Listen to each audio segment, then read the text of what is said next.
राजनपुर के छोटे से गांव में आनंद अपने पिता के साथ रहता था। मां की मौत के बाद उसका जीवन खाली खाली सा हो गया था। आनंद के पिता मोहनलाल एक सरल और ईमानदार किसान थे। उन्होंने अपने बेटे के लिए एक बेहतर जिंदगी का सपना देखा। एक दिन मोहनलाल ने दूसरी शादी करने का निर्णय लिया। ये खबर आनंद के लिए किसी झटके से कम नहीं थी। वह नई महिला को अपनी मां के स्थान पर स्वीकारने के लिए तैयार नहीं था। उस महिला का नाम सुजाता था। वह शहर से आई थी और गांव के जीवन के प्रति अनजान थी।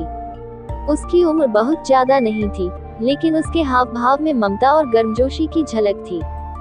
गांव में आते ही उसने आनंद के प्रति खास ध्यान देना शुरू किया, लेकिन आनंद उसके प्रयासों को नजरअंदाज करता रहा। सुजाता ने कई बार आनंद को अपनी ओर खींचने की कोशिश की। वह उसे कहानियां सुनाती, उसके लिए खाना बनाती और उसके साथ खेतों में घूमने का प्रस्ताव रखती, लेकिन आनंद हर बार उससे दूरी बनाता। उसका मन इस सोच में डूबा रहता कि कोई और उसकी मां की जगह कैसे ले सकती है। एक दिन आनंद बीमार पड़ गया। मोहनलाल खेतों में व्यस्त थे और सुजाता ने उसकी देखभाल की जिम्मेदारी अपने हाथ में ली। उसने पूरे दिल से आनंद का ख्याल रखा। जब आनंद ने अपनी कमजोरी में सुजाता के हाथों से पानी पिया, तो उसे पहली बार सुजाता की सच्चाई का एहसास हुआ।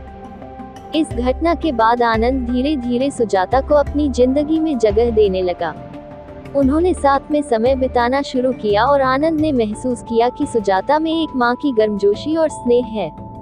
वह उसकी मां की जगह नहीं ले सकती थी, लेकिन वह उसकी जिंदगी में एक नया अर्थ जरूर ला सकती थी।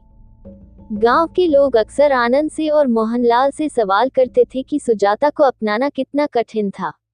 आनंद के लिए यह सवाल पहले एक चुनौती थी, लेकिन अब वह पूरे गर्व से कहता था, सुजाता मेरी मां नहीं हो सकती, लेकिन वह एक दोस्त और मार्गदर्शक जरूर है।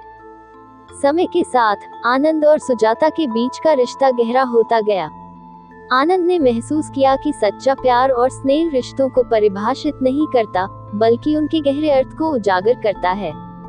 एक दिन जब सुजाता और आनंद गांव के पेड़ के नीचे बैठकर बातें कर रहे थे, आनंद ने पहली बार उसे मां कहकर पुकारा। सुजाता की आंखों में आंसू थे।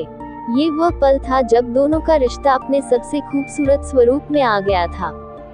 इस तरह एक सौतेली माँ और उसके बेटे का रिश्ता न केवल प्यार से भर गया, बल्कि उसने सभी सामाजिक बाधाओं को पार कर एक नई मिसाल कायम की।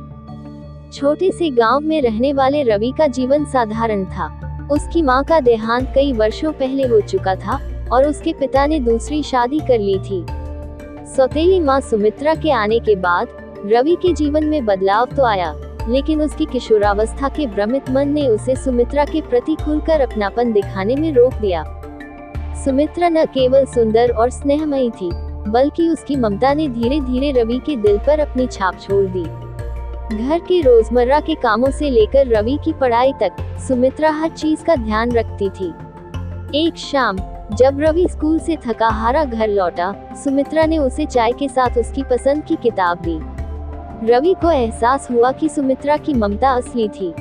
समय के साथ सुमित्रा और रवि का रिश्ता बेहतर होता गया। पहले जहां रवि उनसे बात करने से कतराता था, वहीं अब वह उनसे अपनी पढ़ाई और दोस्तों के बारे में खुलकर बात करता था।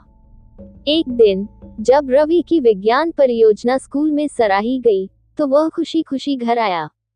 उसकी यह उपलब्धि देखकर सुमित्रा ने उसे गले लगाकर बधाई दी। रवि को पहली बार ऐसा महसूस हुआ कि मां की कमी पूरी हो गई हो। लेकिन गांव के लोग इस बदलते रिश्ते को लेकर बातें करने लगे। कुछ लोगों ने सुमित्रा के प्रति रवि के इस नए लगाव को गलत नजरिए से देखना शुरू कर दिया। यह बातें रवि के पिता के कानों तक भी पहुंची। एक दिन पिता ने रवि को सख्त लहजे में डांटा और उसे सुमित्रा से दूर रहने को कहा। रवि ने समझाया कि वह सुमित्रा को एक मां की तरह मानता है, लेकिन पिता की आंखों में संदेह साफ झलक रहा था। रवि ने ठान लिया कि वह इस रिश्ते की पवित्रता को बनाए रखेगा। उसने पढ़ाई पर ध्यान देना शुरू कर दिया और घर के कामों में भी सुमित्रा का हाथ बटाने लगा। धीरे धीरे उसकी ईमानदारी और मेहनत ने उसके पिता का दिल जीत लिया। एक दिन जब रवि के स्कूल में पुरस्कार समारोह आयोजित किया गया, सुमित्रा ने रवि के साथ मंच पर खड़े होकर गर्व महसूस किया। समय ने सभी घाव भर दिए।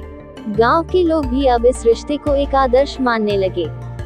रवि और सुमित्रा के बीच जो प्रेम और स्नेह था, उसने ये साबित कर दिया कि सौतेला रिश्ता भी ममता और विश्वास के धागे से जुड़ सकता है। कहानी यह सिखाती है कि रिश्ते खून के नहीं, दिल के होते हैं।